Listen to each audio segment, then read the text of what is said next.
All right, good afternoon, everybody. Welcome back to the House Environment and Transportation Committee, Thursday, April 2nd, 2026. We will start with the chair of the Motor Vehicle Subcommittee, Delegate Love, Sewage Sludge, PFAS Regulation, SB 719. Thank you, Mr. Chair, and all due respect to the current chair of the subcommittee. Hello, friends. It's wonderful to see you all again. For the record, Senator, former Delegate Sarah Love, here to present to you SB 719. You all know this bill. You passed out Delegate Dana Stein's cross-file. This has to do with the level of PFAS in sewage sludge. I think there's only one small difference between the two bills, and we like yours better. So with that, I'm happy to answer any questions, but thank you. I ask for a favorable report. Awesome. Any questions on this bill? All right. Thank you, Senator. Great to see you, obviously. We will move on to Vice Chair Kagan. I've been told never to keep a vice chair waiting. SB 23, Green Loan Program and Fund Establishment. Thank you so much, Mr. Chair, Madam Vice Chair, colleagues. For the record, Cheryl Kagan, very proud to be the senator for Gaithersburg and Rockville. And yes, I'm a former delegate. Some of you might not have been born yet, but I was here for 8 years. The Green and Renewable Energy Efficiency for Nonprofits is a great bill that has passed the Senate 5 times. So here's the thing. I might not need you to pass it this year, but I'm here as a just-in-case belts and suspenders. As of a few minutes ago, the Green Bill has been incorporated into the Energy Bill, both the Senate version and the House version.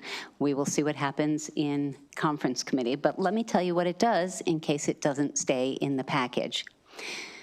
We give tax credits. Governments give tax credits for going green, for putting on solar panels or being more efficient. And the one group that can't benefit from that is our nonprofits. If they're not paying taxes, then, and because they're tax exempt, then they can't benefit from a tax credit.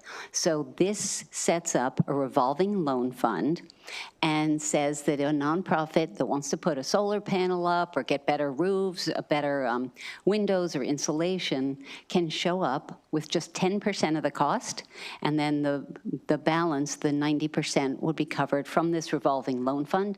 The repayment period would start right away because their energy bills would be reduced, their carbon footprint would be reduced. These nonprofits want to be part of the climate solutions, but they need to put their budget towards their mission. So they could keep working for battered women, homeless shelter, food pantry, all that, while also going green. So that's the bill, Mr. Chair, and it is going to be up to you all as to see whether you'd like to move that forward or wait and see what happens in conference. Happy to take any questions. Looks like we have a question from Delegate Healy. Thank you very much. Nice to see you, Senator. We did serve together for a while. Yes, we did. And my question is, maybe you remember this. When I was on Ways and Means, we had the same issue with the nonprofits. And as I recall, and it's been a while, but as I recall, we came up with a way where they could actually sell their tax credit, or buy or sell. I can't remember exactly how it worked, but another company could actually buy the credits from them. They would qualify for it, except that they were nonprofits, so they would get the money from another company that could use the credits. I mean, it was all Right. ways and schemes kind of stuff. Yes. So Delegate Healy, your memory might be much better on this than mine, since I think you were Vice Chair of Ways and Means under Delegate Hickson, Chair Hickson. That's correct. For a long time, so you were deep in on all that. I was not. I had 4 years on approps and all that and did not get into tax credits. But great question. I don't know the answer, and that's not what this bill does. Okay, thanks. Thank you for the question. Any further questions? All right, thank you. That concludes the bill here on SB 23. Thank you all. Good to see you. Senator Zucker, SB 861, Environment, Stormwater Management for Agritourism. Thank you very much, Mr. Chair, Madam Vice Chair, distinguished members of this great committee. For the record, Senator Craig Zucker here supporting Senate Bill 861, which is an exact cross-file House Bill 1071. I salute Delegate Foley and number of delegates from District 15, as well as the District 14 team, as well as the senators over there. Same posture. I move, happy to answer any questions. And my question is, what years were you a delegate? Not enough years, sir. Any questions on the bill? And salute certainly David Frazier-Aldago. I know that Linda Foley's the sponsor, but Delegate Frazier-Aldago has been a huge advisor on this, so thank you, Delegate. All right, that concludes Bill hearing on SB 861. We'll go to Senate Bill 473, Senator Heddleman, Public Utilities for Hire Drivers and Transportation Network Operators, Human Trafficking Awareness and Prevention Training and Liability. Thank you very much, Mr. Chair, Madam Vice Chair, members of the committee, greetings. I'm also a farmer delegate and happy to be here and see my district mate, Delegate Stein. Senate Bill 473 is the exact cross-file of House Bill 829 that you so graciously passed. It's in the exact same format. It requires for hired drivers, taxi cab drivers, transportation network drivers to undergo a training program on human trafficking. And I ask for your support. Any questions? Okay. Thank you very much. Senator. That concludes Bill hearing on SB 473. We'll go to SB 203, Environment, Lead Paint Abatement Services, Performance Bond and Liability Insurance. Mr. Baker.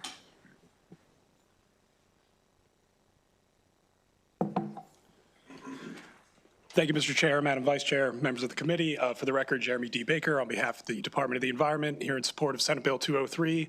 This is a very simple bill that allows the Department of the Environment to adopt regulations requiring lead abatement professionals to carry either a reasonable performance bond or reasonable liability insurance.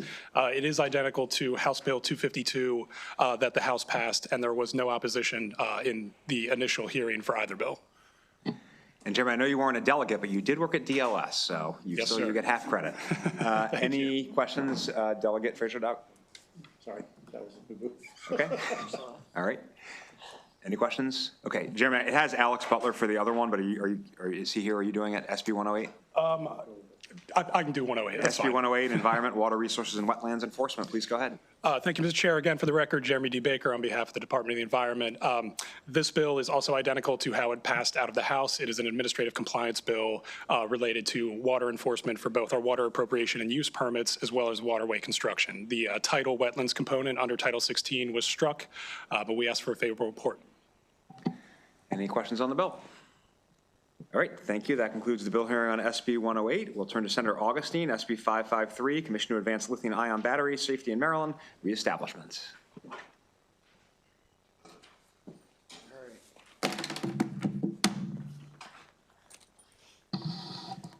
Thank you, Chair Corman, Vice Chair Guyton, who looks different today than yesterday, and members of the committee. Oh, yeah, he looks a little different today. Senator Malcolm Augustine here on behalf of Senate Bill 553, which is in a very, very similar posture as it creates the Commission to Advance Lithium-Ion Battery Safety in Maryland.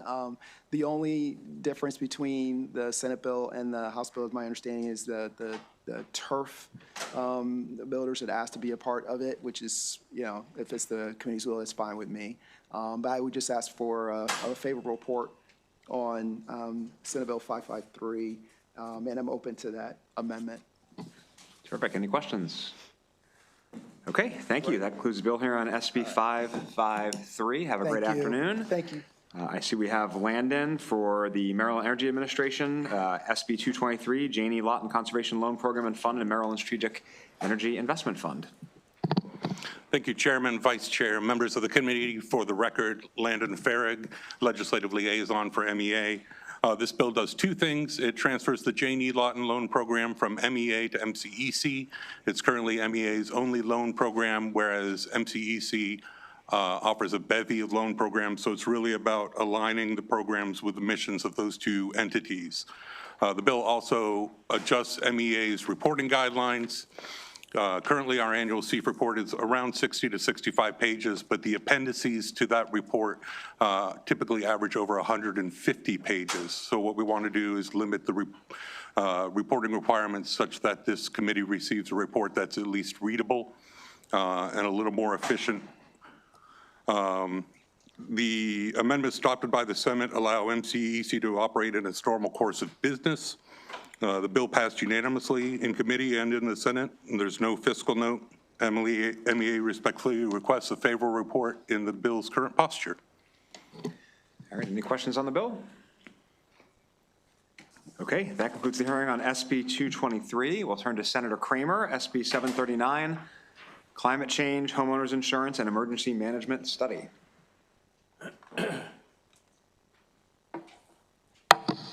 Good afternoon, Mr. Chair, Madam Vice Chair, members of the committee. Ben Kramer introducing Senate Bill 739, which, colleagues, is the Senate cross-file to House Bill 1219. Mr. Chair, they may not be in exactly the same posture. As it came over from the Senate, there was an amendment to provide appropriate funding. You should have that amendment here in the committee. And then there was a request to add one additional member to the task force doing the committee, doing the study. That amendment should also be in the possession of the committee. Other than that, it's the same bill. Thank you, Senator. Any questions? Okay, that concludes the bill here on SB 739. We also have SB 740, Senator Kramer, Transportation Network Companies, deactivation of operators. Yes, thank you, Mr. Chair, Madam Vice Chair, and members of the committee. Ben Kramer introducing Senate Bill 740, which is the cross-file to House Bill 480, which this committee heard and has passed, I believe, unanimously.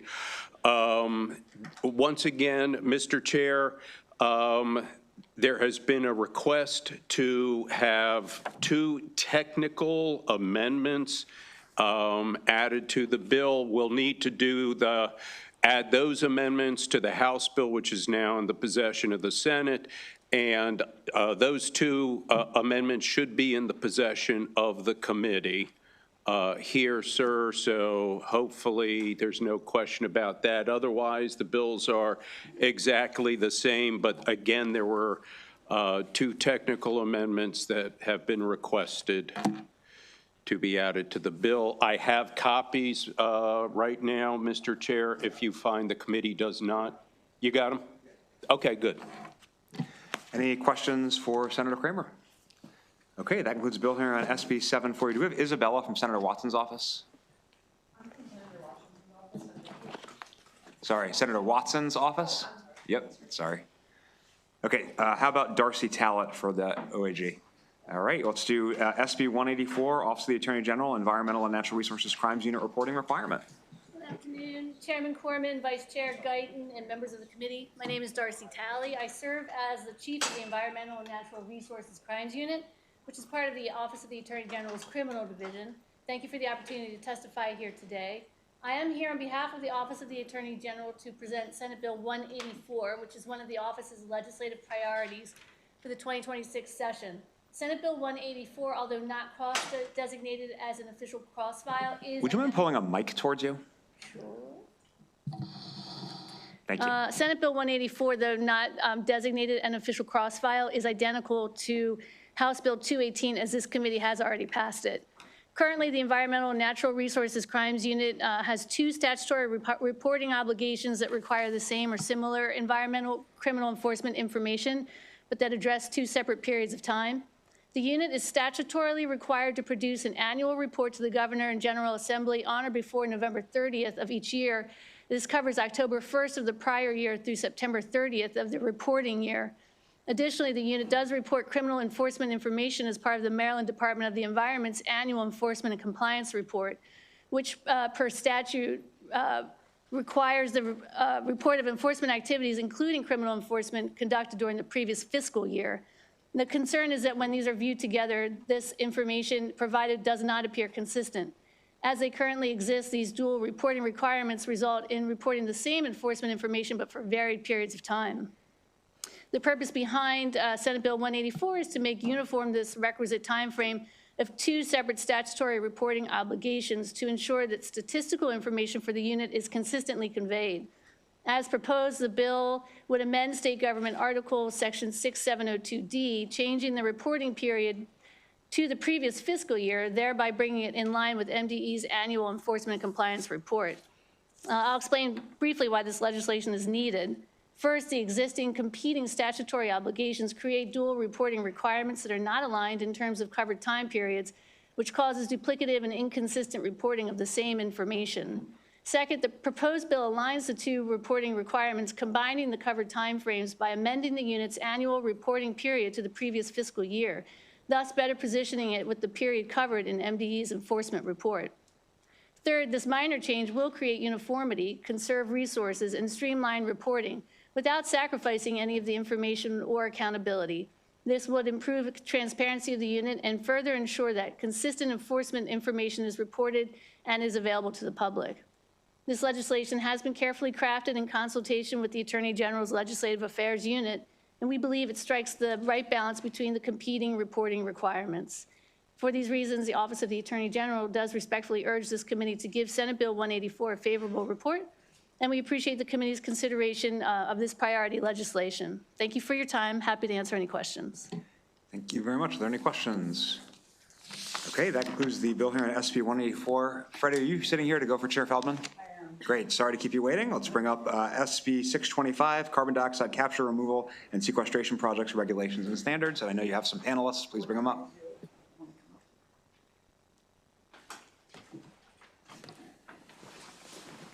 Good afternoon, Chair Corman and Vice Chair Guyton. It's nice to be here.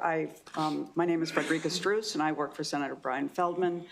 And first of all, I have to apologize that he's not here. He sends his regards, but he just got off of a 4-hour floor leader on the Senate floor on energy, and I'm afraid he's run out of it. And so I'm here for Senate Bill 625, the Carbon Dioxide Capture, Removal, and Sequestration Projects bill. It's the cross-file of Delegate Foley's House Bill 817, which you heard earlier this session. The bill before you, though, is amended since you heard it in February.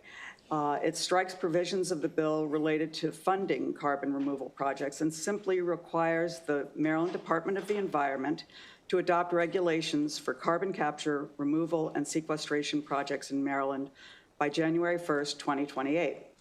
Although this bill is very narrow, it actually has the potential to position Maryland at the forefront of one of the fastest growing industries in the world, the carbon removal industry, allowing Maryland's farmers to be the main beneficiaries.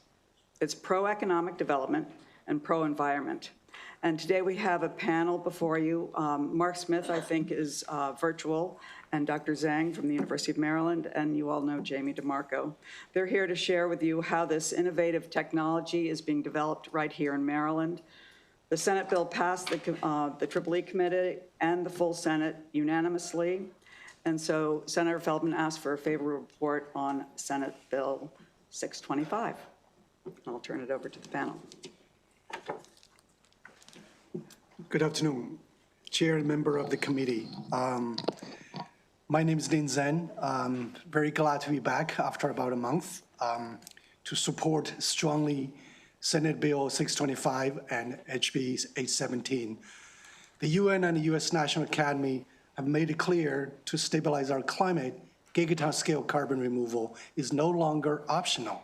It is a mathematical necessity. Just like renewable energy, carbon removal creates a $1 trillion industry. Maryland is uniquely positioned to lead this effort using technology invented right here at the University of Maryland. For example, wood vaulting, which involves burying woody biomass underground to sequester carbon, has proven to be a low-cost, scalable solution. The potential for Maryland is estimated at 1.2 gigaton per year, equivalent to taking 300,000 cars off the road.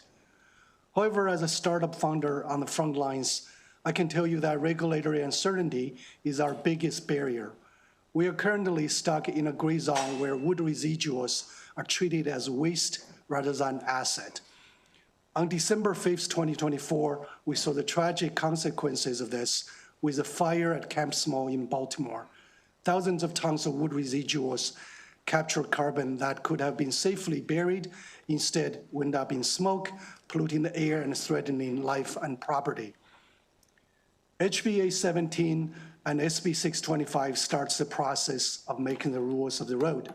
The co-benefits are immense, from fire prevention, better air quality, to rural economic development. Over the last 4 years, I've talked to many Marylanders, farmers, foresters, ordinary citizens. All would like to see this happen. Other states like California are already moving.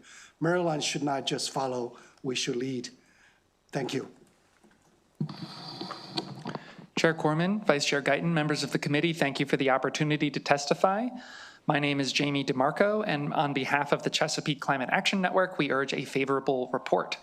To say in plain language what is happening, there are farmers in Maryland who want to use a backhoe to dig a wide but shallow hole in their property, fill it with wood of dead trees, and bury it again with clay in such a way that the wood stays there for thousands of years and the carbon is sequestered. That activity is currently being treated as a landfill. So if you wanted to do that on your own property, you would have to go through all the regulatory hoops of building a new landfill. And that is onerous and a high bar, as it should be. We fundamentally think that if you are just burying wood in clay in your own property, that can and should be differentiated from a landfill, and that it is well within MDE's ability to not treat that as a landfill. You know, it should be regulated. We want to make sure it's all above board, but we think there should be a way, a box to check, something to do to differentiate that from a landfill. And there are lots of trees that need to be buried. Dr. Yang mentioned the wood Fort Small, which is full of trees that have died in urban spaces. They all brought to one place. People don't know where to put these things. So farmers would be excited to take these trees, bury them, potentially get compensation for carbon sequestration, sequester the carbon, and solve the problem of where we put these trees and create a regional economy around carbon sequestration. The only thing that is needed is for that activity to be treated not as a landfill, and that is what this legislation does. Thank you, and we urge a favorable report. Thank you. Let's bring up Mark Smith, our virtual witness.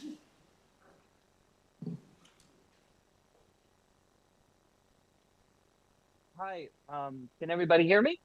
We can hear you. Please go ahead. Great. Chairman Corman, Vice Chair, members of the committee, thank you for allowing me to testify again in favor of HB 817 and SB 625.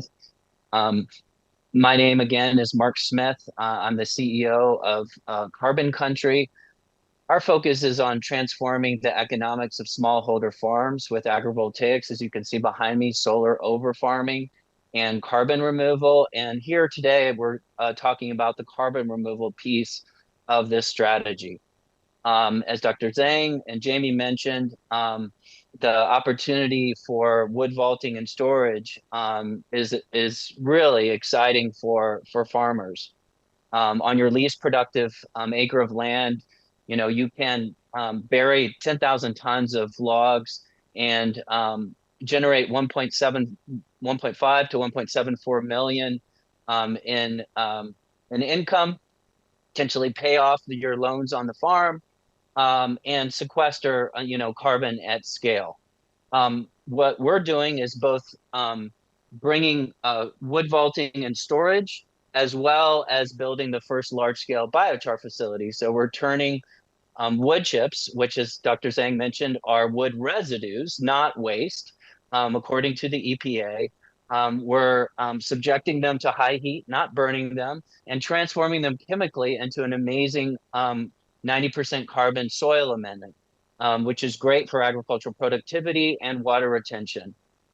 There's another opportunity for farmers as well, the idea of enhanced rock weathering. So where we are in Southern Maryland, we need to bring lime onto our fields to change the pH. We can do this with the same kind of rocks that are used for enhanced rock weathering and generate two sources of income. So we urge a strong favorable vote. Thank you very much. We have a question from Delegate Anderson. Yes, sir. Will this show up on the deed anywhere? If a farmer does this on his farm and his children inherit his farm when he passes and they decide to sell it for an auction sale, will those people be able to find out that this took place on this property? Because when you dig up this soil and put it back, it's nowhere near as productive as it was before you mess with it. Thank you for the question. There are two international standards that govern biomass burial now.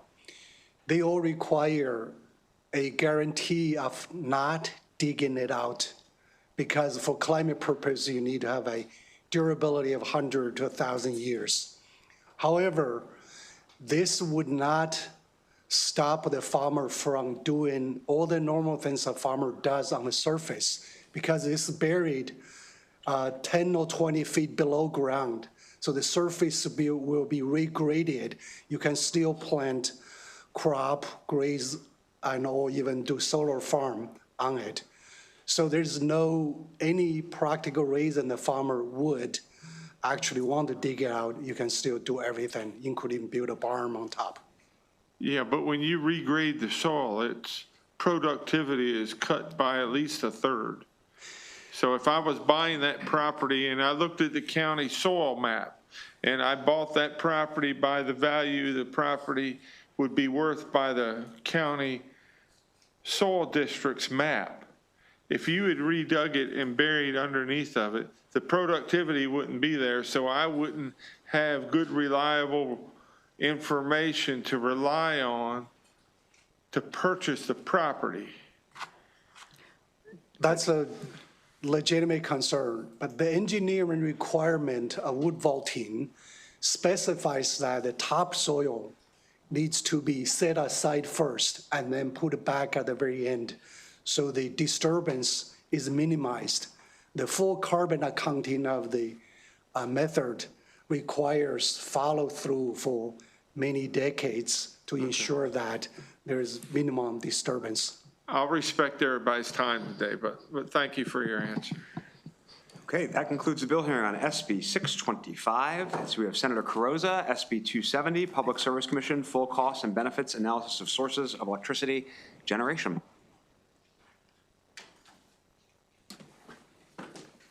Hello, Mr. Chair. For the record, Senator Mary Beth Carrozza, representing Maryland's coast, Somerset, Worcester, and Wycomico counties. Would it be okay if the PSC joined me for informational purposes only? If they're here, sure. Oh, there you are, Ben. Thank you. I want to thank you all and present this bill, Senate Bill 270.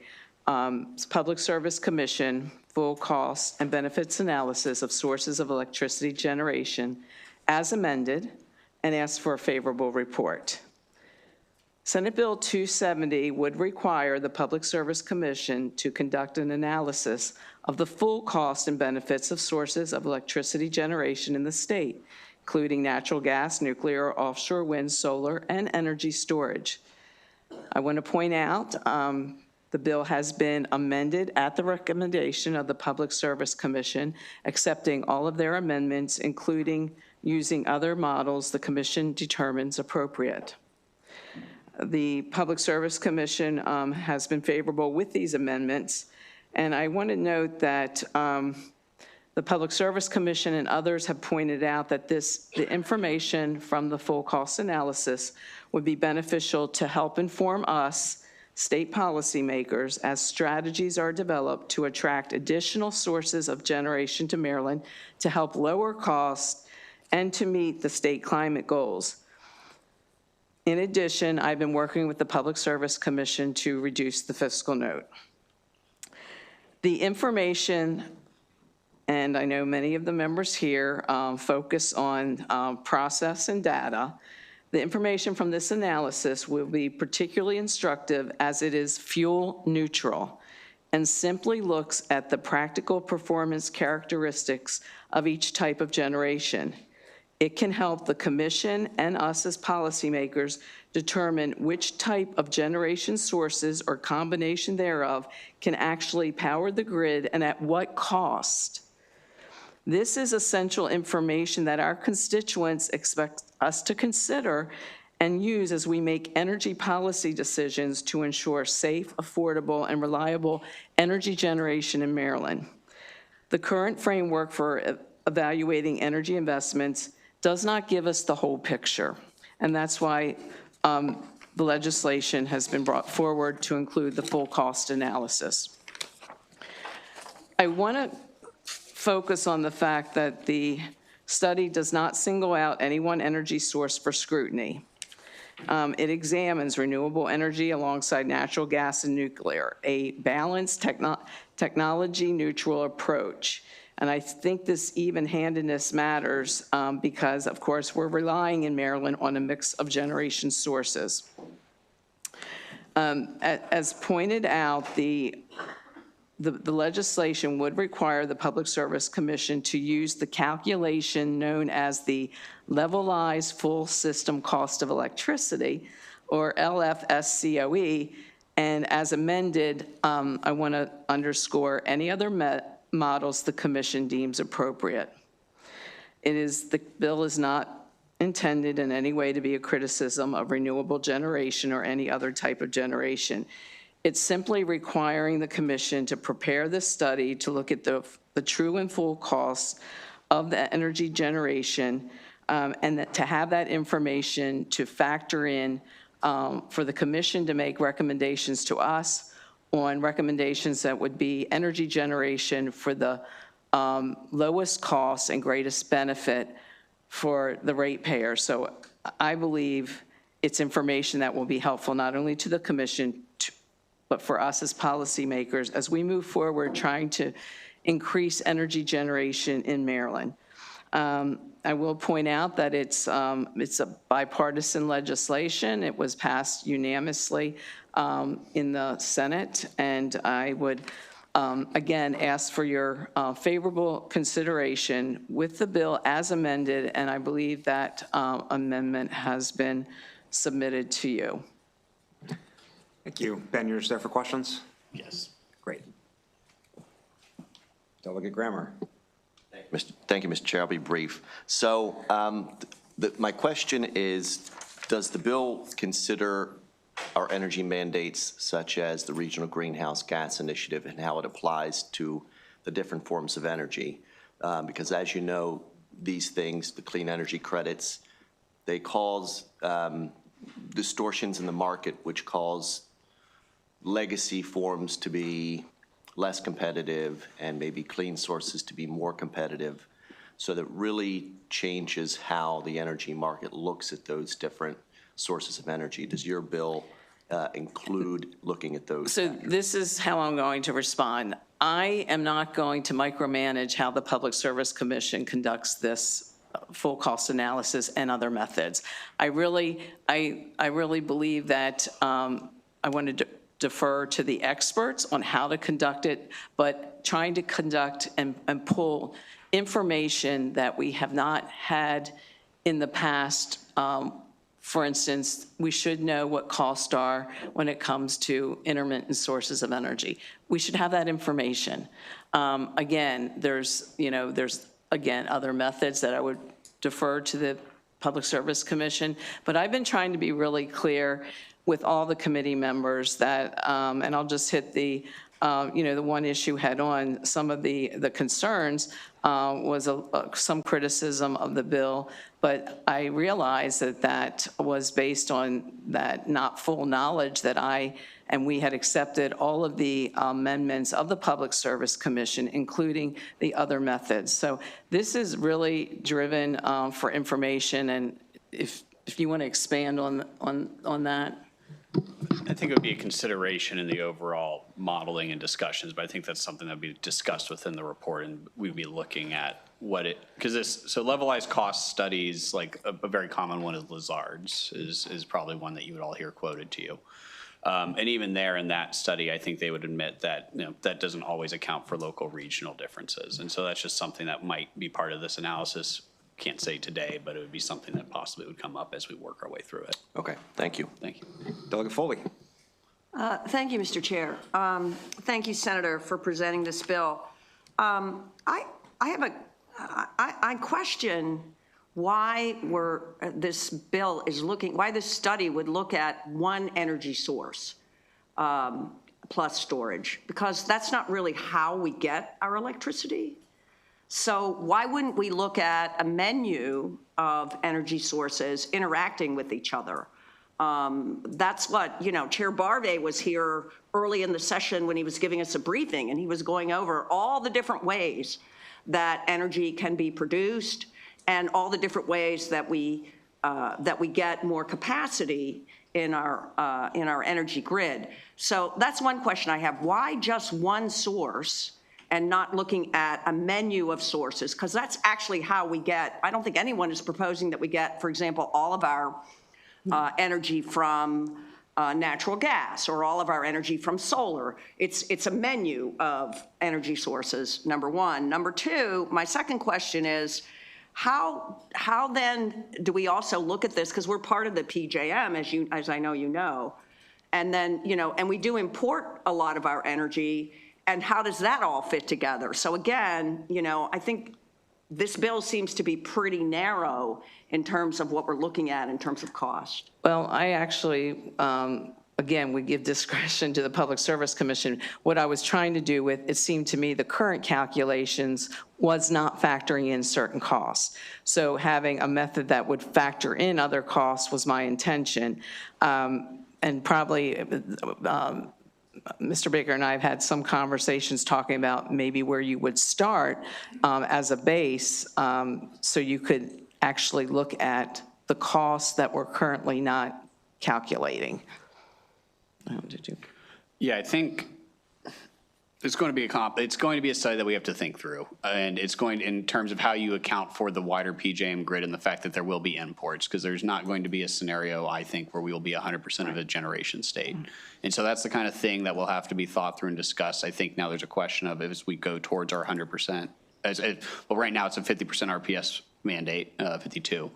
But, if you wanted to get to 100% clean or greenhouse gas-free grid, we'd have to think through what those strategies look like. So I would hope that the senator's okay with us as we do these models, and I think it does. I think if this study is trying to, or what this study was trying to determine was what is the cost of the variability of solar, or maybe the need to, or not even just solar, but just the fact that, renewables run when they want to run, and is that cost not being accounted for in the standard levelized cost analyses that people talk about. But as we head towards the higher renewables, that's something that I think we can think through as we work through this. What is the appropriate mix? If people don't think the bill gives us that flexibility, happy to think about how we would make sure we have that flexibility. But I think ultimately, yes, I think most people would agree it won't be one energy source at the end of the day, and we have to account for the fact that we're part of a wider grid. Okay, thank you. I'm not sure if the bill does that, but thank you. Delegate Boyce. Thank you, Mr. Chair, and thank you, Senator. It's good to see you. And I'm looking at MEA's letter of opposition in particular. It is dated for today, and I just want to be clear from your knowledge that with these amendments per the PSC that they still don't support this bill? I haven't had a conversation with them, but as I said, we accepted all of the Public Service Commission amendments. Okay, because just one line in here, probably it's the hardest line to read, but it's that this bill introduces unnecessary obstacles to this goal by promoting an incomplete cost evaluation that disregards the full impact of energy generation. I think that was a point to Delegate Foley was making. So I just wanted to check in about that, because you did say that all the amendments were accepted. So they were, and again, I want to be very clear. I'm not going to present. I'm, of course, not an expert on all of these methods, which is why I do think we defer to the Public Service Commission. Right. I do believe just the intention again is that if we've been relying on models that don't take in the full cost, I believe we as policymakers have an obligation to have that information when we make our decisions. And so, looking at that and again, across the board, this is a fuel neutral analysis. That is, that has been my focus, is to capture cost and make sure we have the true picture and full picture of the costs as we move forward in making whatever those whatever those combinations might be for the mix of energy generation and development in Maryland. Thank you, Madam. Delegate Stein. Senator, thank you for bringing this bill. Just to follow up on Delegate Foley's question, is it clear that the premise of the study is not to look at any particular source as providing 100% of our power, which is not realistic and will never happen? Does the PSC have the discretion to do a study that reflects the fact that our power sources will always be a mix? Yes. Okay.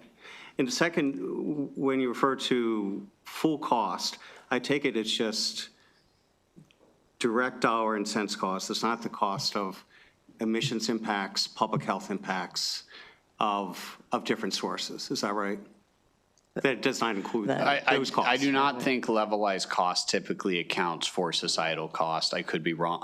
It's not something I've dove deep into typically, but like when you look at Lazard's, those kinds of studies, it's really thinking about the dollars and cents of the facility itself over time. And not the secondary health or emissions impacts. Right. Okay, thank you.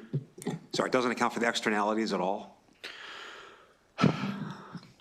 I'm unaware of it doing it, but this is not a model I have not gone out and done a bunch of levelized cost modeling in the past, so it's something that if people want us to discuss in the report, I don't think that's an inappropriate thing for us to discuss.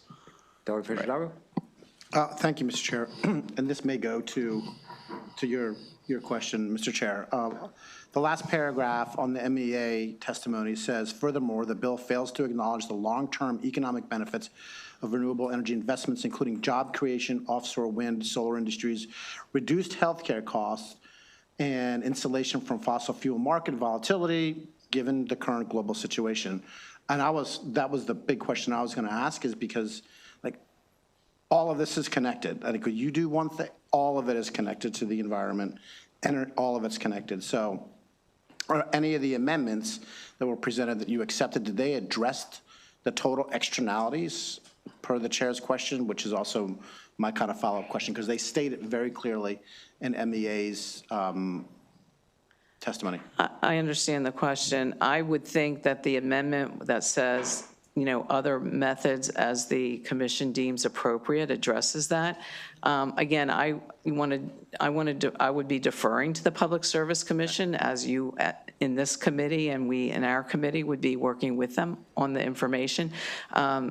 Again, that's why I accepted the amendment that said and other methods. And again, really just want to make sure I'm being clear on capturing information that we currently aren't capturing. Right, okay. It's a really good piece in that paragraph, and if you haven't gone through it, I would say it's very comprehensive. Thank you. Thank you. Thank you very much, Mr. Chair. My questions are along the same line. Thank you, Senator, for bringing the bill. It's very thoughtful. But again, I think I was going to ask exactly the same kind of questions about the issues of health and environmental, all those things, the society, the business. And right now, I mean, oil and gas are, held up because of wars in other parts of the world. So prices are going up beyond what any of us could predict or control. How do you factor in all those things so that you have an analysis that actually does take into account all the factors? You've added a lot of factors, but what about these other factors? Again, I am not going to micromanage the Public Service Commission. It's just, you're raising issues that I think could be incorporated in all of this. I know my intention of just having, erring on the side of more information, some information that we currently don't calculate with the current model. And again, how that is done, I would defer to the Public Service Commission. Well, what about requiring that they take these other things into consideration while they're doing this analysis and not just, because, I mean, you're expanding the model now to include other things, but maybe it should be expanded even further to include all the factors which are economic and social, as well as narrowly tailored to energy itself. I mean, I think that could be done. I would, to me, for it to be useful information for us, I think it would, though, if, as you expand, you'd still want to know, in different areas, like the issue of, intermittent sources. I would probably want that broken down. If you're talking about other costs broken down, yes. Okay, thank you. Okay, I do not see anything to add on that. I do not see any further questions. That concludes the bill hearing on SB 270. Sorry, Ben, Jeff, saying you weren't trying to add? No, I think the more externalities you add to the analysis, the more complicated it will be. At a certain point, the point of these studies is to compare sources to each other. And sometimes these things are focused more on the dollars and cents of putting it in the ground. And so and how much would come benefits to the grid. We can add societal benefits if that is something people want to see. That might need to be made a little clearer in the thing. But yeah, I think that is, in terms of the state has its climate goals, and that could be modeled within this, but I want to be careful about going to the global extremes of economic benefits if this goes forward. Thank you. Okay. Sorry, Doug, you have a follow-up? I just have a follow-up question, because I mean, if you talk, we've gone a long way from the 1970s when, you could see the smog over every major city and people were having all kinds of health issues. A lot of that has cleared up in the last generation or two. If we don't include those kind of things into the analysis, we could be putting benefit to something that's going to be harmful and take us back. And I don't see how you can do an analysis that doesn't take those things into account. How do you not figure in at least the health benefits of making sure that whatever sources have some dollar amount applied to that? And that's something that I think you add as a line, so in these, depending on how complicated you make these models, they can account for the cost of greenhouse gas in terms of deciding if it should be dispatched.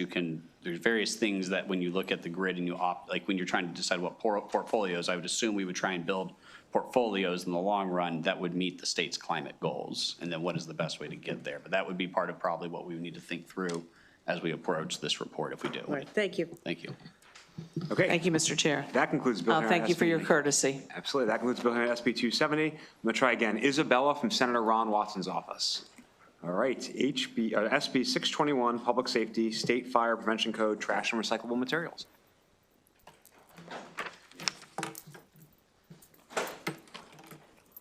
Sorry for my tardiness earlier. Good afternoon, Chair Corman, Vice Chair Gutton, and members of the committee. For the record, my name is Isabella Rogovsky, and I'm an intern for Senator Watson, a proud representative of my legislative district, 23. I'm here today to ask for your support for Senate Bill 621, Public Safety State Fire Prevention Code, Trash and Recyclable Materials.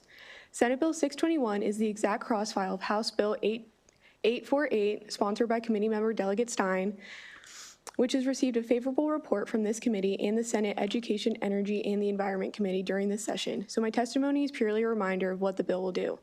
Senate Bill 621 is a short bill that simply aligns Maryland's Fire Prevention Code with the requirements of the National Fire Protection Association's 101 Life Safety Code, 2024 edition, as it relates to valet trash services. Senate Bill 621 is important because it will preserve valet trash collection, a waste management solution for multifamily housing communities. Valet trash collection is essential as residents directly benefit from these services through convenience. There are no long walks to the dumpster in freezing cold temperatures and reduced safety issues from having to carry bags to dumpsters, especially those who may be elderly or disabled. The service is also pivotal for property managers and owners as it provides more consistent waste removal and reduces odors and pest attraction when residents do not dispose of waste properly. As a whole, valet trash collection provides better waste management practices for everyone. Since trash is removed promptly and placed correctly in the dumpster and recyclable materials are properly sorted, this results in cleaner properties that increase overall appeal and allow environmentally sound recyclable collections.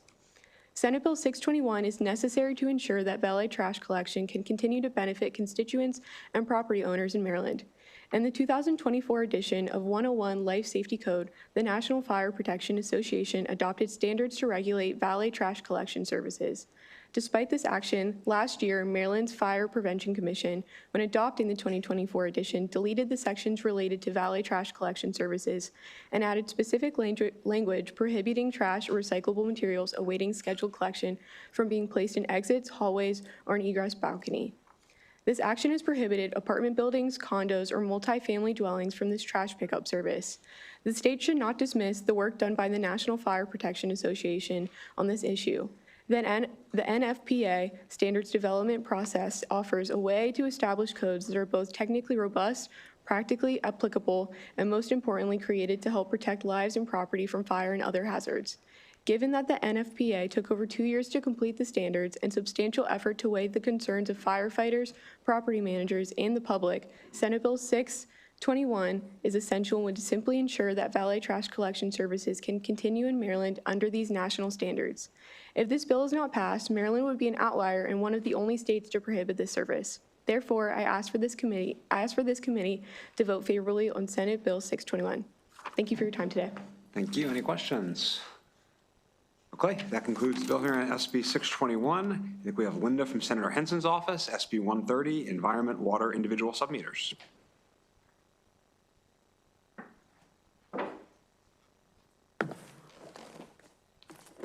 Good afternoon, Chair, Vice Chair, and committee members. For the record, I'm Linda Hannafin-Bonner. I'm the Legislative Director for Senator Shanika Henson, representing District 30 in Anne Arundel County, and she expresses her appreciation to present this bill to you and to also express her apologies that she's caught in other hearings, as many of the senators are right now. We respectfully request a favorable report on this bill because it is also in alignment with the House Bill 220. This bill focuses on the procedures that are used by owners, operators, and managers and contractors who are hired by these owners who install individual water meters in apartments and other dwelling units such as condominiums where multiple users exist and they all receive water from a single source. The reason we are doing this is because we have found out through a large research study in Montgomery County of some of the irregularities with respect to overcharges that have occurred to tenants in this bill. So this bill will help to protect tenants from excessive charges. And again, we urge you to give a favorable vote on the report. Thank you. Thank you very much. Are there any questions on the bill? Okay, that concludes bill hearing on SB 130. Do we have Andrew from Senator Lewis Young's office? All right, SB 189, municipalities, open drainage inlets, Mason's Law.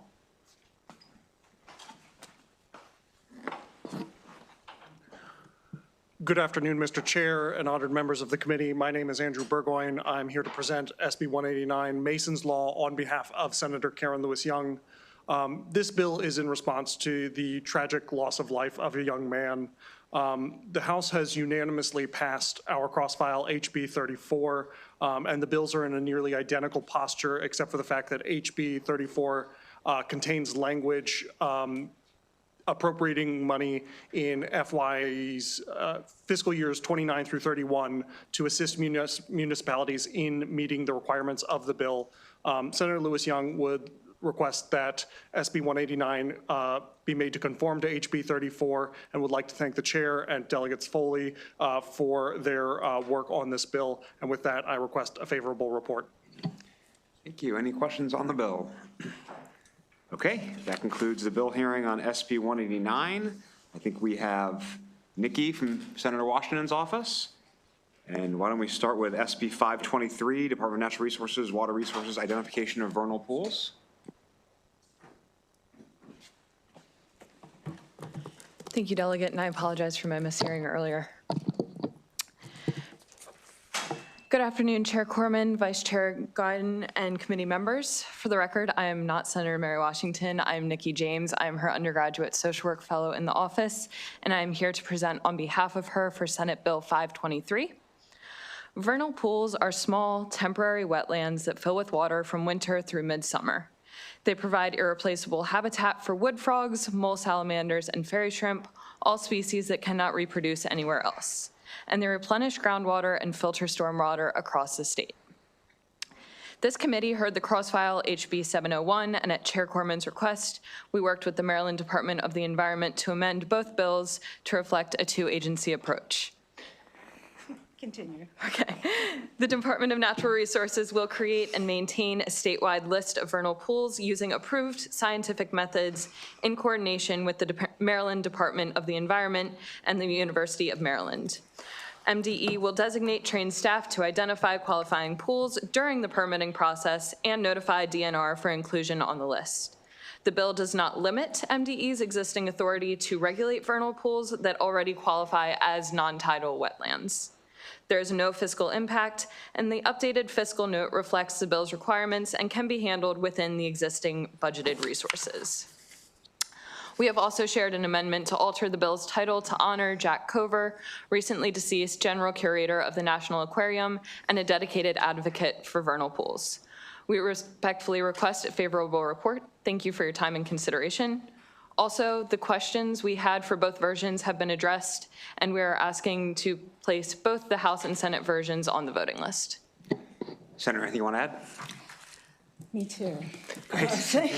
So sorry, I was in another committee. No problem. So that'll wrap up SB 523. We will move on to SB 754, Land Use Preservation of Natural Resources. Are there any questions? There's no questions. Because you heard it. Yeah, we've been hearing about vernal pools for many years over here. Absolutely, Yeah. very good. So 754, Land Use Preservation of Natural Resources. Great, thank you. So this is an approach to both the preservation and conservation of land that has typically been used mostly from an agricultural perspective. And so I think, you know, I am a member of the Chesapeake Bay Commission. I also serve on the coastal bays and sort of a number of entities. And of course, I represent an urban and suburban areas. And so always looking for opportunities to be able to preserve land, you know, or at least to empower owners of property, giving them more tools to do this. So Maryland's local jurisdictions have a range of tools that they can use to shape and use the land. And this notion of the transfer of development rights, often it's spoken perhaps in the context of development, per se, but it's also can be used to preserve land. And in particularly, we're interested in this, what this bill would explicitly do is to include forests and wetlands and floodplains and habitats to be recognized as a legitimate purpose for this tool. The bill does not mandate that any jurisdiction take such action. It does not restrict development. It does not impose new regulations, nor does it require any local government to change how it operates unless it wishes to do so. What it does remove is some ambiguity about whether our state law permits the use of that an existing land use mechanism, which is this development rights program, if it can be used to protect wetlands or to preserve floodplains. And so we're setting that legal foundation. Development and conservation are not opposing forces, although sometimes it gets constructed that way, but they clearly are not. Healthy forests, functioning wetlands, I don't have to tell you, protecting floodplains are really a part of what makes communities worth living in.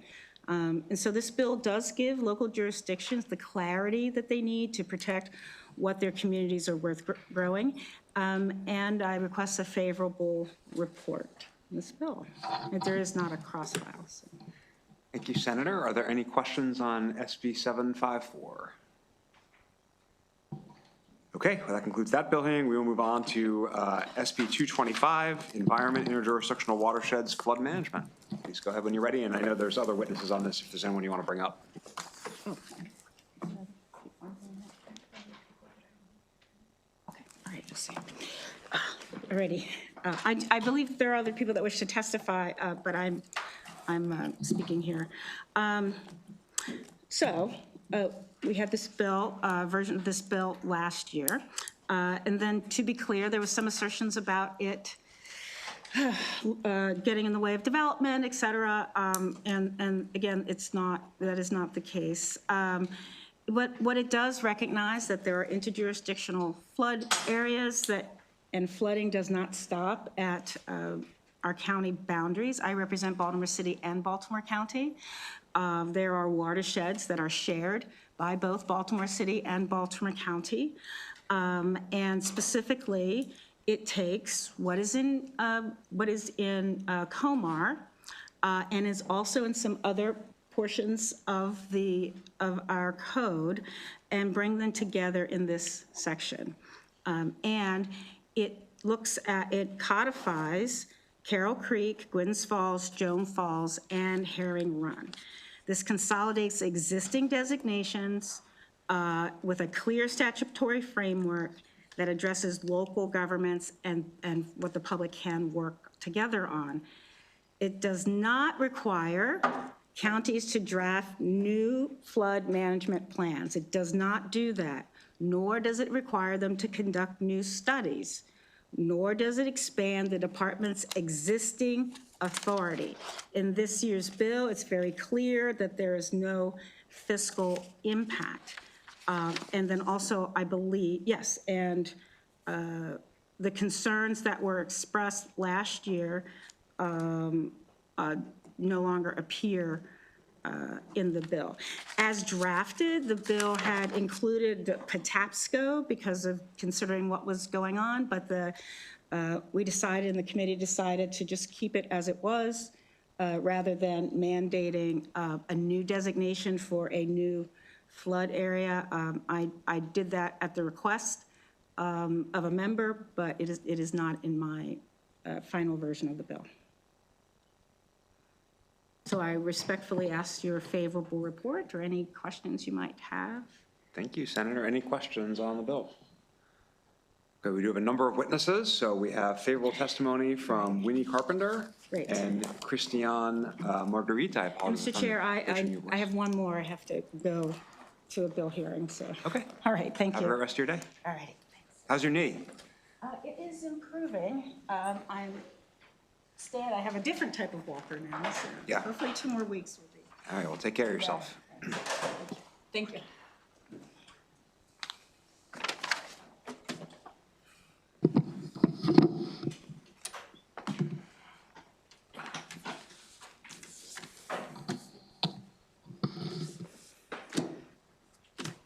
Start?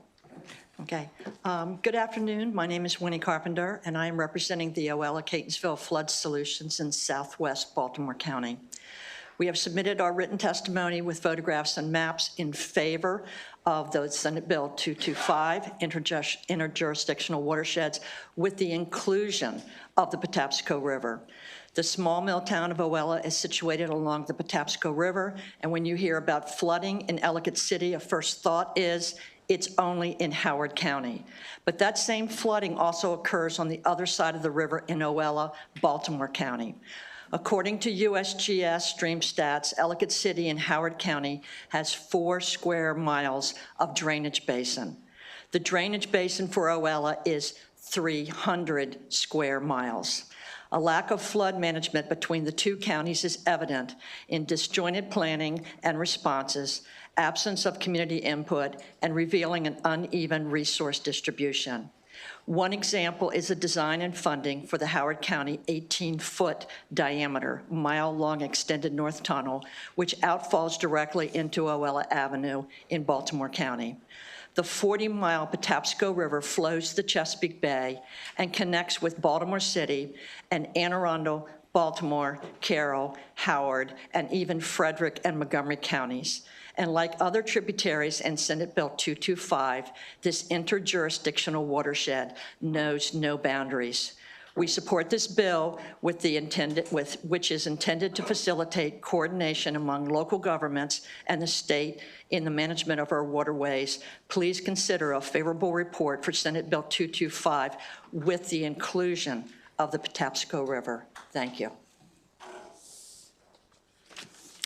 Good afternoon, Chair Corman, Vice Chair Guyton, and members of the committee. My name is Christiane Marguerite. I've been a resident and homeowner of Southeast Baltimore City for over a decade. I'm here today to express my strong support for Senate Bill 225. This legislation is critical to addressing the growing risks of flooding and stormwater runoff in Maryland by designating the aforementioned 4 watersheds as interjurisdictional flood hazard watersheds. We all know that water travels, and as someone who lives downstream, right above Baltimore's Inner Harbor, I see firsthand how much water can fill our streets on stormy days.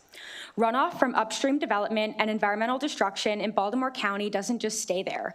It flows downstream, impacting Baltimore City neighborhoods, contributing to flooding, and ultimately increasing the travel of debris and pollution. That's why SB 225 is so important. It ensures that the watersheds we all occupy are managed more effectively, holistically, with better collaboration between state and local government to protect both upstream and downstream communities. I have witnessed how unchecked development in Baltimore has removed critical tree coverage from the headwaters of the Herring Run that will worsen environmental risks like flooding and stormwater runoff, so I'm asking for greater oversight and coordination. We've seen too often how gaps in permitting can lead to property damage, environmental degradation, and risk to public safety. SB 225 provides a much-needed framework with no fiscal impact for a better planning process to prevent these issues in the future. Multiple of you on this committee represent our beautiful Baltimore County and city, and I hope this issue is a priority for you as it directly impacts your constituents, the communities in these watersheds in your jurisdiction. I'm asking all of you for a favorable report on SB 225 to protect Maryland's residents, infrastructure, and natural resources from the devastating impacts of flooding. Thank you. Thank you very much. A question from Delegate Grammer. Thank you, Mr. Chair. The young lady on my left, can you elaborate what is the impact of not doing this? Yes, I want to more clearly understand the problem. So, long story short of how I got here is I have friends in Baltimore County, specifically in historic East Towson, who live directly next to a site on 407 East Joppa Road that it is a important critical wetland, and it actually sits on top of the stream bed for the headwaters of Herring Run. And recently, about a month ago, after a long, arduous process of community members opposing the destruction of the forested area there, the tree coverage was bulldozed through. Upon learning that, that's something that really struck me, honestly really broke my heart. And in case anyone is unfamiliar with this area, this is Baltimore County's historically African-American community, historic East Towson, established in 1853 by residents who were formerly enslaved, where freed people continued living on the lands that their ancestors worked on. So this is a very important community, and I would be remiss not to sit here and not to state this as environmental racism when the community has been fighting back against that. I know we're not debating that issue in particular, but what was confusing to me in this process was that there was a long fight of permits being approved and then not approved and then approved again, and it was really difficult for me to find information on that. When the bulldozers came through and took down the trees, the residents submitted complaints to Baltimore County via the Baltimore County Go app. And some of them never actually got a reply.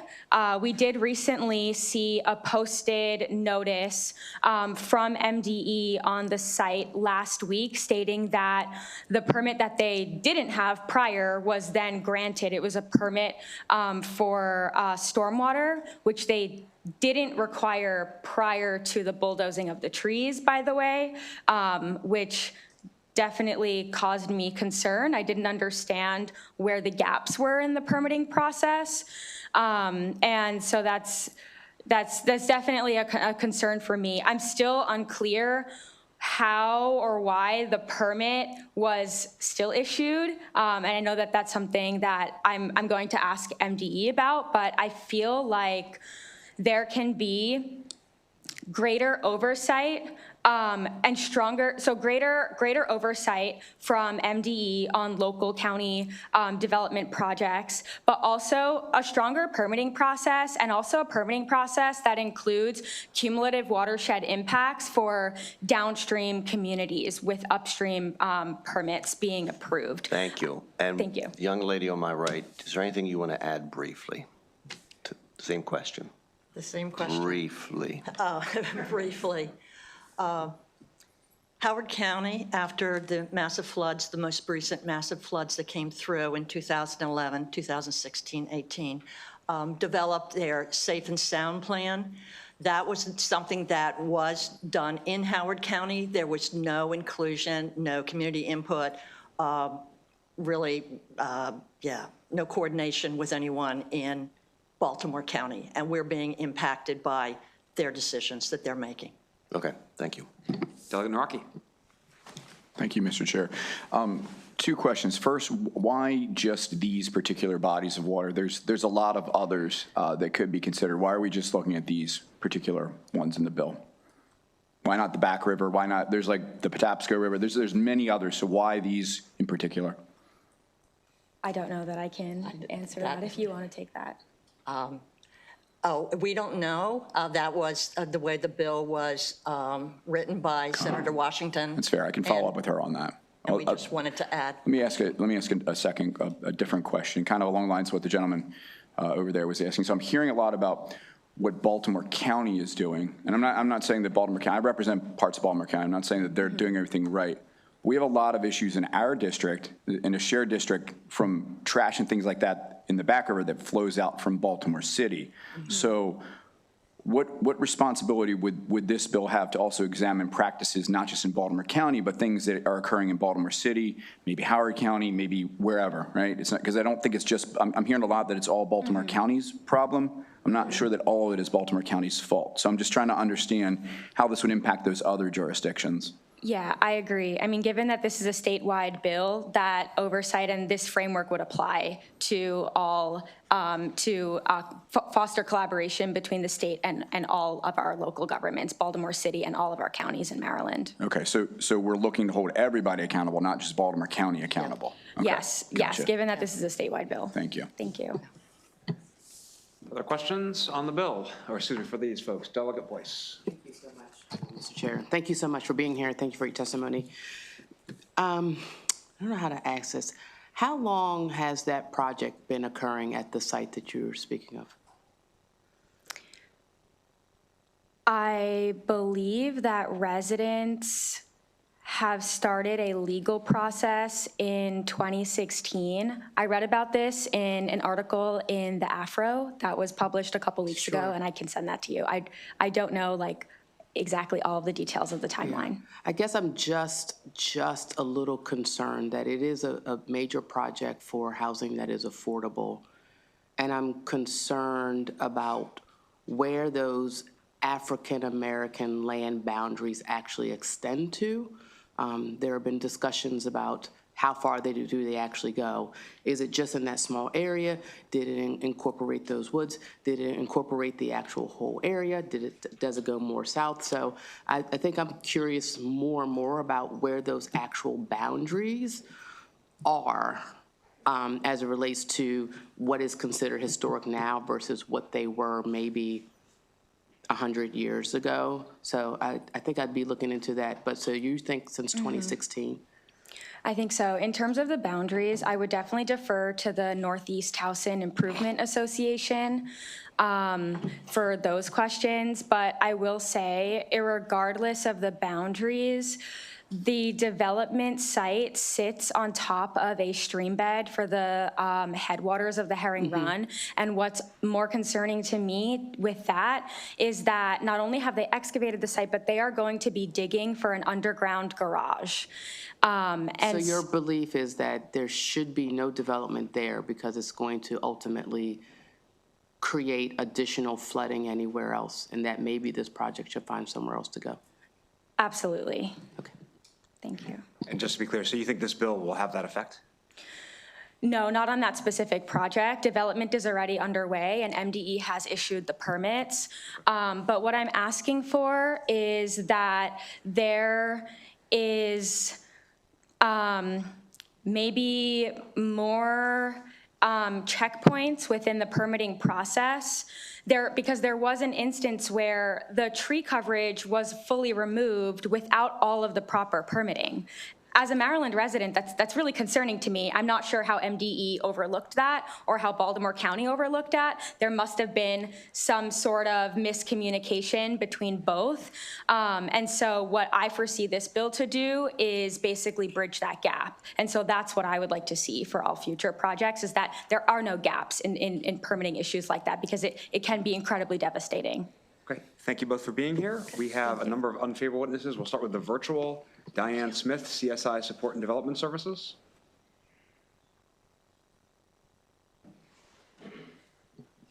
Diane Smith.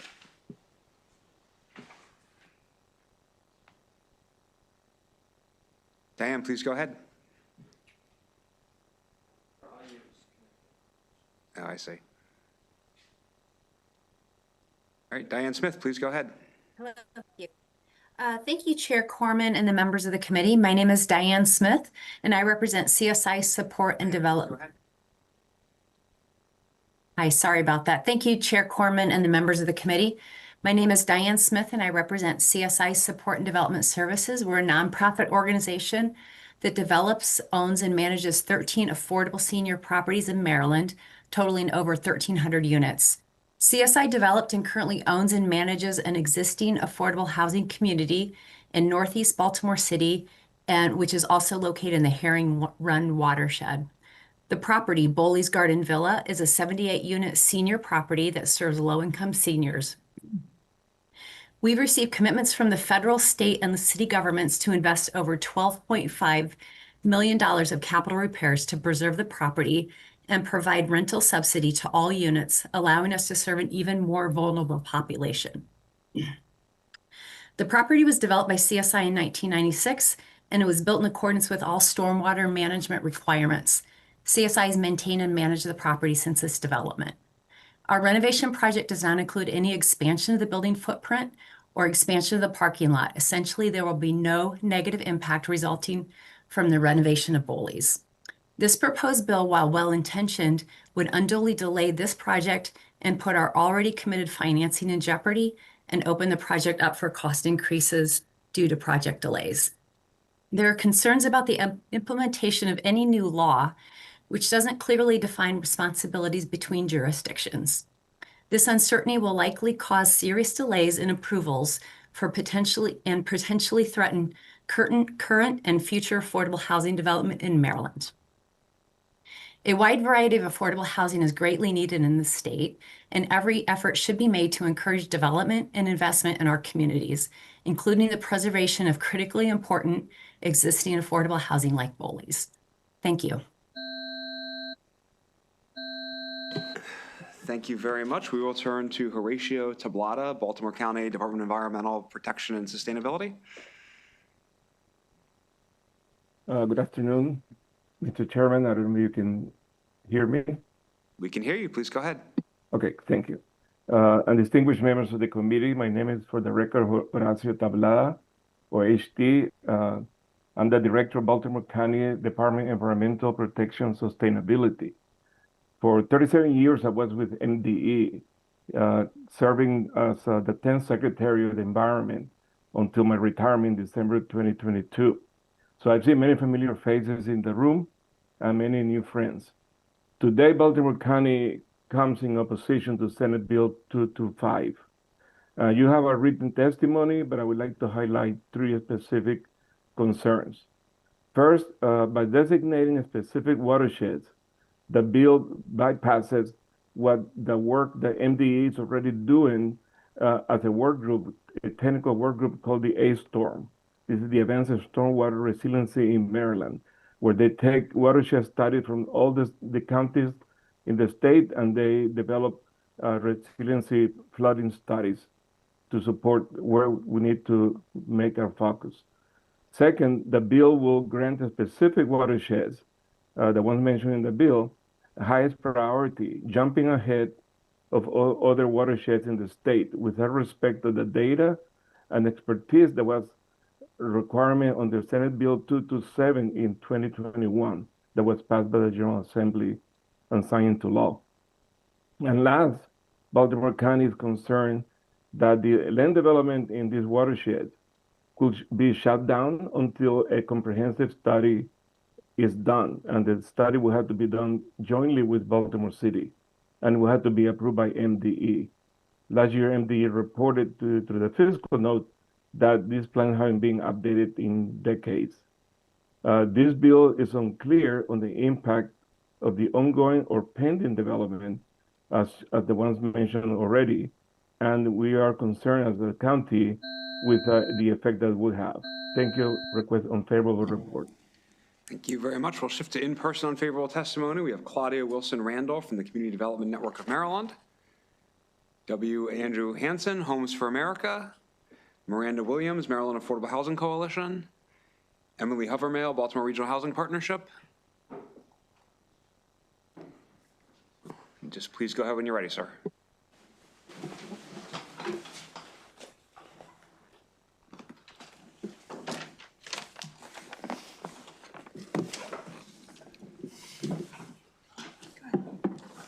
Good afternoon. Thank you for the opportunity to speak on SB 225. My name is Andrew Hansen, Vice President of Development for Homes for America. We are a nonprofit housing owner developer based in Annapolis, serving the Mid-Atlantic region. We focus on providing high-quality, affordable housing for low and moderate-income residents. I'm testifying in opposition to this bill for two reasons. First, Maryland is already the most difficult state that we work in. Citing data from the Comptroller's report last year on housing and the economy, Maryland is the sixth most regulated state for residential development due to the volume of land use regulations that make projects complex, lengthy, and expensive. The continual piling on of environmental and land use regulations drives up costs and makes more projects infeasible, which is a key driver of our housing supply crisis. Secondly, we believe that this legislation was introduced by the sponsor as a direct attack on one of our developments. Senator Washington has been outspoken in her opposition to a modest size of affordable housing development project being built in Towson. I have spoken to engineers, reviewed the MDE testimony as well as the DLS fiscal and policy note. The engineers have stated that they do not understand the goal of the legislation. MDE stated that the bill does not require any additional actions on their part. The DLS note states that it is not clear what the requirements the bill will trigger. So why is the legislature considering passing a bill that the experts can't really find a purpose for? Reading from the DLS note, to the extent that the bill restricts development, particularly within the Herring Run, there are potentially significant impacts on affected projects, including small businesses. However, the impact ultimately depends on any new development restrictions resulting from the bill, which cannot be predicted in advance. Given the Senator's very public actions to oppose a desperately needed affordable housing development, I think it's quite clear that the intent of the bill is to create more challenges for this project that has already taken 8 years to get underway. However, this bill will also likely create hurdles for numerous other important and much needed affordable housing to come. I urge you to vote no on SB 225. Thank you. Good afternoon, Chair Corman, members of the committee. My name is Emily Hovermail on behalf of the Baltimore Regional Housing Partnership. I'm here to respectfully request an unfavorable report on Senate Bill 225. As everyone on this committee and everyone in Maryland hopefully is well aware, Maryland is facing a severe housing shortage. In particular, the concern around affordable housing is a clear priority. Senate Bill 225 makes the goal of producing more affordable housing harder to achieve. Affordable housing development depends on predictability across zoning, environmental review, permitting, and financing timelines. SB 225 introduces a new interjurisdictional planning designation framework with unclear standards, overlapping authority, and significant potential for delay. As has been mentioned, that's our assumption, but it's really unclear, actually, what the bill is going to do or what the problem is that the bill is trying to solve. The Herring Run is the only body of water listed that does not already have a related designation and regulation, a designation for which the Maryland Department of the Environment already has a detailed process to determine As my colleagues have stated, and I think even as the proponents of this bill seem to support, this bill appears to function as an effort to stop the creation of a modest affordable housing building that BRHP supports in Towson under the guise of environmental concern. It's difficult to avoid the conclusion that Senate Bill 225 is intended to create additional obstacles for a project that's already cleared existing regulatory and environmental reviews. And this sends a chilling signal to nonprofit partners, developers, and lenders across the state. For these reasons, BRHP respectfully urges an unfavorable report on Senate Bill 225. Thank you. My name is Jeff Ratnow. I'm testifying in place of Miranda Darden for Maryland Affordable Housing Coalition. As a licensed professional civil engineer who designed stormwater management facilities for 15 years, I oppose this legislation. It's confusing with poorly written terminology. Confusion and uncertainty adds cost, risks, and delay, all of which are extremely bad for growth. First, the law stipulates that the initial government-funded studies were to be done by 1990. It was sloppy. That's 36 years ago. What has been done since then that makes these three waterways be deemed hazardous now? What is the department? It's a term that's not defined. We don't even know who we are going to be answering to. Which department is it? What is an impoundment proposal? So this is an important term that triggers all this additional review. We don't know what that is. It could be anything. What are the standards related to safety and flood control that this unknown impoundment proposal needs to comply with? Again, more confusion. What's the difference between a comprehensive flood management plan and a flood management plan? Again, I'm saying these things to demonstrate the confusion that this law even brings in the text and with it written. But let's assume the worst. Let's assume we have to manage a 100, even worse, 500-year storm. The waterways proposed consume most of Baltimore. I live in Baltimore City. It disproportionately hurts our city. We have small lots.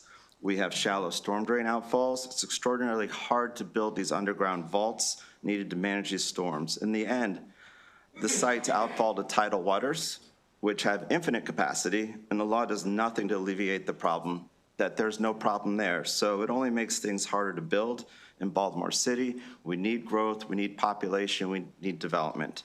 Thank you for consideration of voting no on this bill. Thank you. I do not see any questions. We have an additional unfavorable virtual witness, Malik Jordan, Woda Cooper Companies.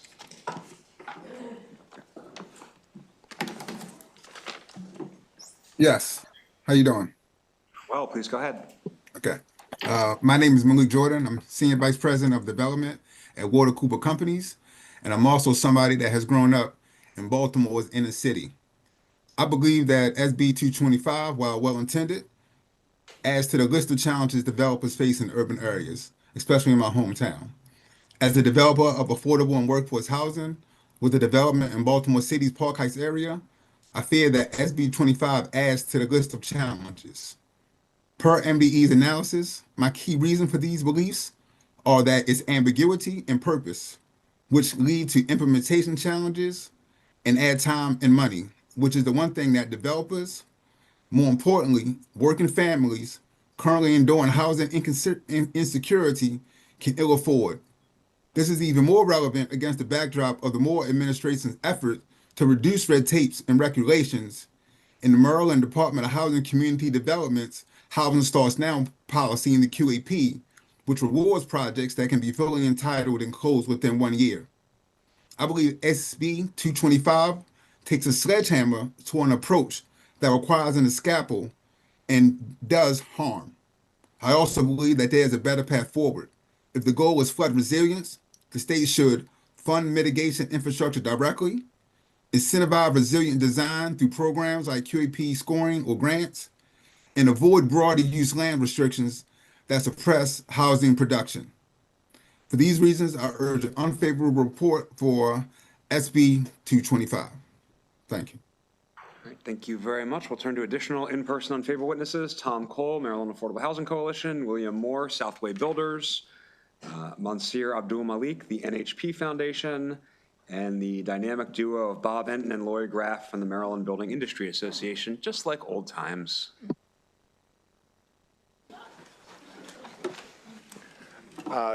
Good afternoon. Tom Cole on behalf of the Maryland Affordable Housing Coalition.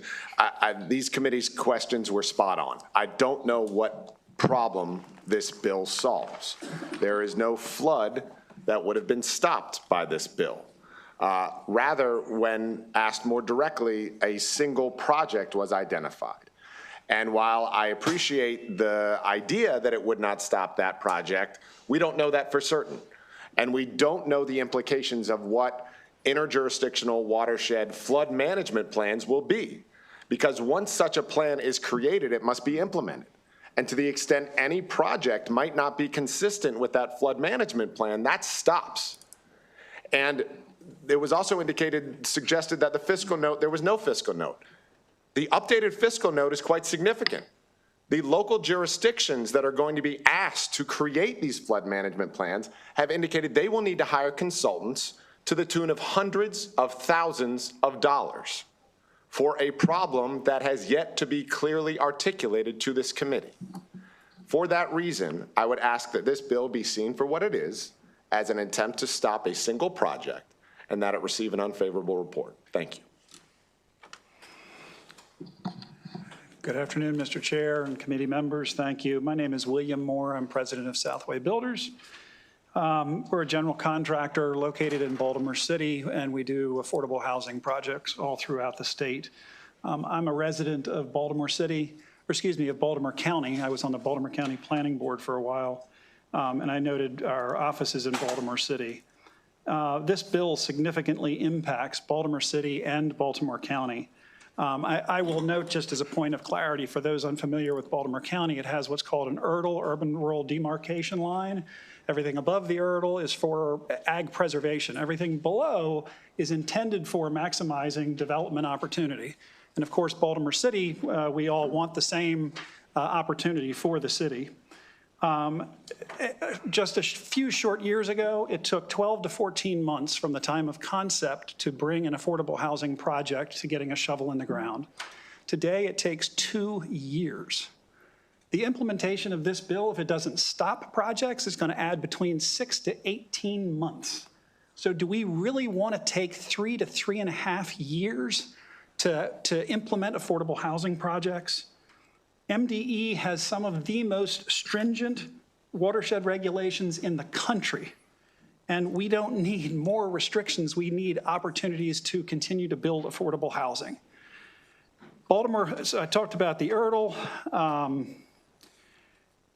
The state of Maryland today needs, according to Brooke Learman's report, needs over 100,000 affordable housing units. Today, that's what they need. DHCD was able to fund 4,000 units last year. It's going to take us over 25 years to solve today's problem. So please vote unfavorably on this bill. Thank you. Good afternoon, Mr. Chair, Madam Vice Chair, members of the committee. My name is Mansour Abdul Malik. I'm the Senior Vice President of Development for the NHP Foundation. However, I would like to go rogue and change a hat here. Reason being is I think my colleagues have talked about the impact on development and affordable housing, which the NHP Foundation focuses on, but I actually spend a substantial amount of my free time with a number of nonprofits that are looking to expand. Specifically, I am an officer and a board member for a nonprofit child care firm that is in Baltimore County. We were developed specifically to provide affordable child care services to families in Western Baltimore County. We are currently stabilized and are looking to expand, but we are unable to expand and be able to get a new location in the event that bills like this prevent us from being able to do so by adding additional regulation and costs to us being able to expand.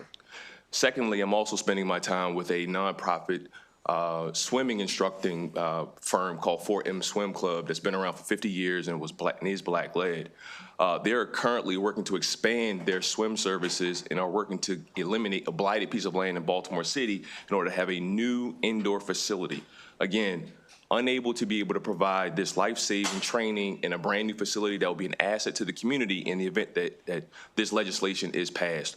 So with that being said, affordable housing will be impacted and development will be impacted, but there's also an impact to the small businesses that are here to support some of the changes in the state that in the comptroller's report, which includes childcare. this will be affecting negatively.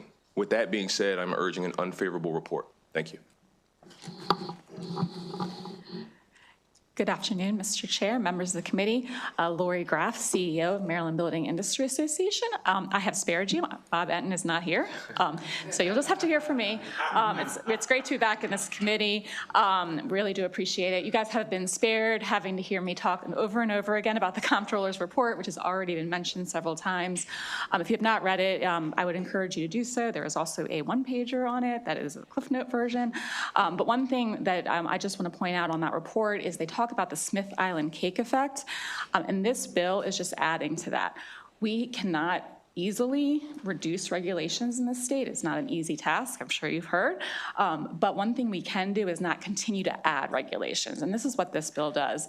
One other thing I want to point out that Director Tablado mentioned from Baltimore County, we are in the process of working with MDE through a stakeholder process for a bill that was passed through this committee several years ago on A-Storm. Those regulations should be finalized this year. Those are things that we're already working on to improve any kind of stormwater management practices. There's our stakeholder process. This bill is just going to add more and more time and costs and potentially kill projects. I will also point out that we are not making progress on our housing goals. If you go and look at the Department of Planning's website on permitting, we are actually down from 2025 over 2024, which is not the right direction, and we believe that bills like this will continue to hurt housing production. For those reasons, we ask for an unfavorable report. Thank you. Thank you. Because you didn't bring Bob, I'd like to move unfavorable. Just kidding. Any questions for this panel? Okay, sorry, Delegate Lewis. Chair, may I thank you very much. Thank you to the panel. To Ms. Graff, you mentioned that, and thank you all for your testimony. Ms. Graff, you mentioned that this committee passed a bill several years ago and that regulations are being promulgated and they're only now close to being finished. So you're saying it could take several years for regulations that would solve problems like the one before us? So that bill was 2 or 3 years ago, I believe, and it has had several versions of stakeholder inputs and that type of thing. I don't think it was intended to take this long.